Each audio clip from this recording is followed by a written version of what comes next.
جئت وقد توزعت الهدايا وحملت الرحال على المطايا عبيدك يا إله الناس غاو. Esselamu Aleyküm ve Rahmetullahi Teala ve Berekatuhu değerli kardeşlerim. Allah'ın rahmeti ve bereketi sizin ve sevdiklerinizin üzerine olsun. Rabbim bizleri tevhidin ve sünnetin yolunda giden salih Müslümanlardan kılsın değerli kardeşlerim. Değerli kardeşlerim, bugünkü sünnet inkarcısı ve Kur'an'la yetinen bu Kur'ancı akıma karşı dördüncü vereceğimiz reddiyedir. Daha önceki reddiyelerimizde Resul'ün hevasından konuşmadığını, konuştuğu zaman ve amel ettiği zaman vahyin sınırları içerisinde Allah'ın kendisine haber verdiği gibi söylediğine ve amel ettiğine değinmiş. Ashabın hadisleri sözlü ve yazılı olarak birbirlerine naklettiklerini aktarmış ve hadis işitmek adına günlerce değerli kardeşlerim ilmi yolculuklar yaptığını anlatmıştık. Ve ayrıca Resul'e itaatın ayetlerde geldiği gibi sünnete uygulamasına, Allah elçisinin söylediği söze, uyguladığı amele itaat olduğunu da değerli kardeşlerim söylemiştik. Bugün bu söylediklerimizi destekleyen bir ayete daha değineceğiz ve böylece bu sünnet inkarcısı, Kur'an'la yetinen sapık ve aynı zamanda küfre düşen bu akıma dördüncü reddiyemizi vermiş olacağız kardeşlerim. Değerli kardeşlerim, aziz Müslümanlar, Resullerin gönderilme amacı ancak onlara itaat olunmaları içindir. Gönderilen Resuller de Allah'tan işitmiş oldukları vahyi olduğu gibi Allah'ın o Resulüne iman eden o insanlara aktarmışlar ve onların karanlıklardan aydınlıklara çıkmalarına vesile olmuşlardır kardeşlerim. Ayrıca o Resuller o toplumda konuşan ve amel eden, bu yönleriyle de örnek alınmayı hak eden insanlar olarak öne çıkmışlardır. Resul'e itaat etmek kardeşlerim bu dinin aslıdır, esasıdır.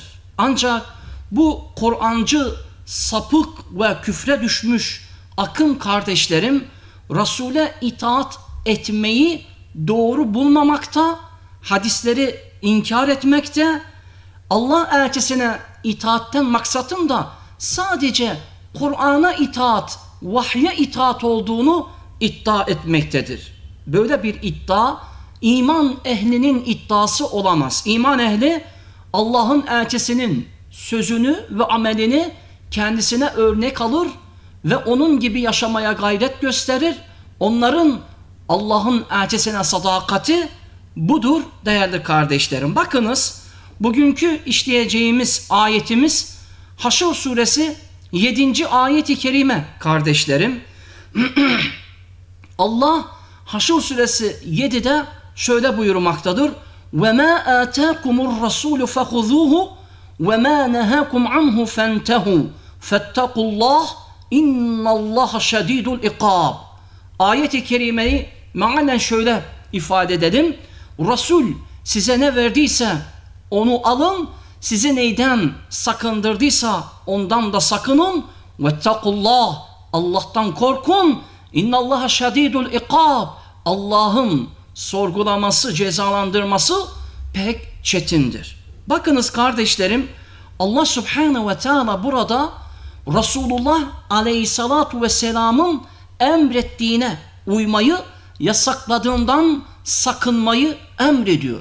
Bu ayet-i kerimede fey dediğimiz gayrimüslimlerden alınan bir malın dağıtımı konusunda inen bir ayet. Allah'ın elçisi ashabına fey yani gayrimüslimden alınan malları dağıtıyordu. Dünyavi bir konuda Allah elçisinin vermiş olduğu bir karara Allah ashaba emrediyor ki o ne verirse onu alın, sizi neyden yasakladıysa ondan da sakının buyruluyor. Bu yüzden bu ayetteki mesele iniş sebebi, nuzul sebebi özel, has bir durum olsa bile bu ayet umum ifade ediyor. Yani Allah'ın Resulü aleyhissalatu vesselam din adına size ne emretmişse onu yerine getirin, sizi neyden sakındırmışsa da ondan sakının buyurulmakta kardeşlerim. Bakınız,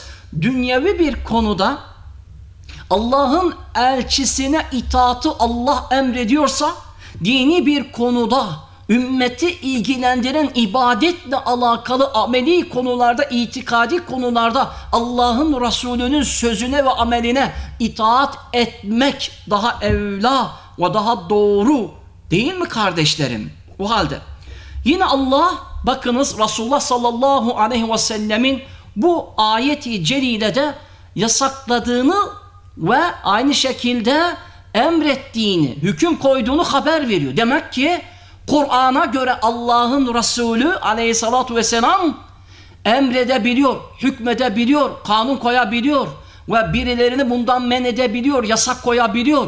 İşte Kur'an'ın bu ayeti. İleriki İnşallah vereceğimiz cevaplarda da buna dair Kur'an'dan çok daha somut ayetlere değinmeye çalışacağız kardeşlerim. Bu ayette Allah hududunu belirlemiş ve kendisine itaat edilmesini ve Resulüne itaat edilmesini emretmiş.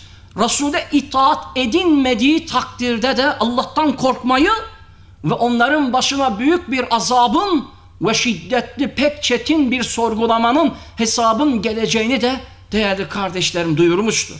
O halde kim Resulullah Aleyhisselatü Vesselam'ın sünnetinden, sözünden, amelinden uzak kalır, inkar eder yahut kuşkuyla bakarsa bu ayetle muhatap olur.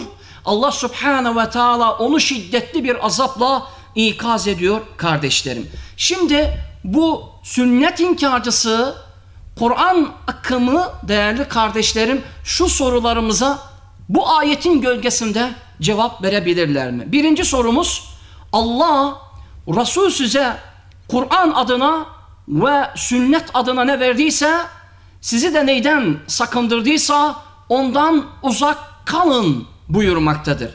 Neden peki siz Allah'ın emrettiği, buyurduğu, bildirdiği bu ayetin dışına çıkarak Resulün görevini, vazifesini iptal edip kendi kafanızdan bir din koyuyorsunuz? Bir din uyduruyorsunuz. Neden yeni bir din icat ediyorsunuz? Siz de size söylenen ayete, hadise neden ittiba edip de onunla yetinmiyorsunuz? Kur'an'ın bu ayetini neden yalanlıyorsunuz, tahrif ediyorsunuz? Bunu bize izah edebilir misiniz? İkinci sorumuz, bu ayet emredenin ve yasaklayanın Resul olduğunu açık bir ifadeyle ortaya koyuyor. Biz buradan şunu anlıyoruz. Nasıl Allah hükmediyorsa Resul de aynı şekilde hükmetme yetkisini kendisinde bulunduruyor. Onun hükmetmesi, konuşması, karar alması, emretmesi tabii ki vahyin, Allah'ın bilgisi dahilindedir. O kafasından, hevasından eğer bir emir ve bir hüküm ve bir kanun ve bir karar koymuş olsa Allah bunun ayetlerde haber verir, hesabını soracağını, asla kurtuluşunun olmayacağını bildiriyor. Peki bu durumda Allah hem Resulün ne verirse alın diyecek, sonra yasakladığı zaman da ondan uzak kalın diyecek. Siz kalkıp bize diyeceksiniz ki siz Resulü burada Allah'a ortak koşuyorsunuz. Ona hüküm veriyorsunuz. Hüküm yetkisi veriyorsunuz. İddiasında bulunacaksınız. Siz bize değil Allah'ın ortak koştuğunu, şirk koştuğunu iddia etmiş olmaz mısınız? Böylece siz Kur'an'ı şirke davet eden bir kitap gibi neden sunuyorsunuz? Neden böyle bir din icat ediyorsunuz? Kur'an'ı bile tahrif ediyorsunuz. Yani sünneti inkar etmeniz, Kur'an'ın ayetlerini inkar etmeniz demek değil midir? Siz Kur'an'a iman ettiğinizi söylüyorsunuz ama Kur'an'ın ayetlerini inkar ediyor, kuşkuyla bakıyor ve onun emrini tahrif ediyorsunuz. Bunu bize izah edebilir misiniz? Üçüncü sorumuz, Resulullah Aleyhisselatü Vesselam bu ümmete ne takdim etti? Kur'an'ı. Bir de neyi takdim etti? Sünnetini. Yani sözünü, amelini, takririni dediğimiz, sünnet ifade ettiğimiz Allah'ın Resulü sünneti bu ümmetine takdim etti. Peki siz neden birçok naslarda Kur'an ve sünnete bağlılık, Allah'a ve Resulüne bağlılık geldiği halde neden Kur'an ve sünneti birbirinden ayırıyor, Allah ve Resulünü birbirinden ayırıyor, hevanıza uygun bir din koyuyorsunuz? Neden yeni bir din icat ediyorsunuz? İndirilmiş dine uyun derken kendinizin indirdiği dine uymayı neden emrediyorsunuz?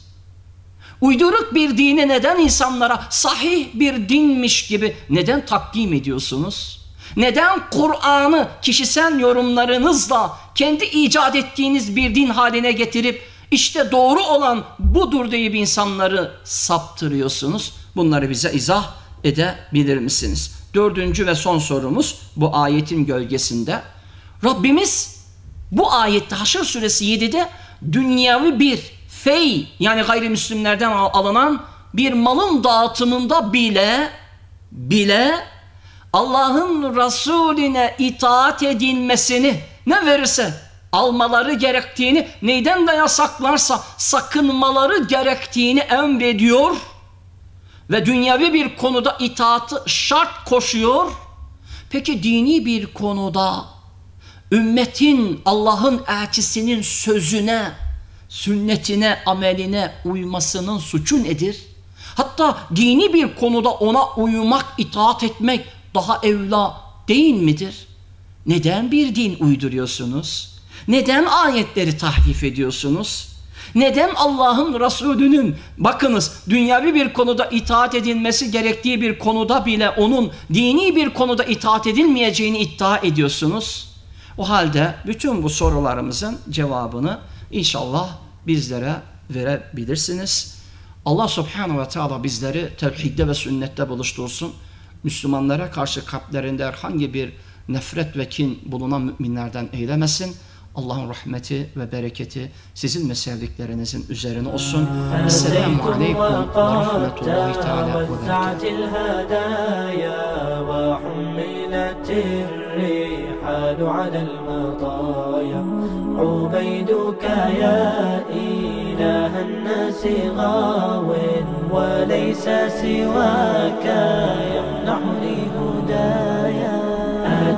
berekatuhu.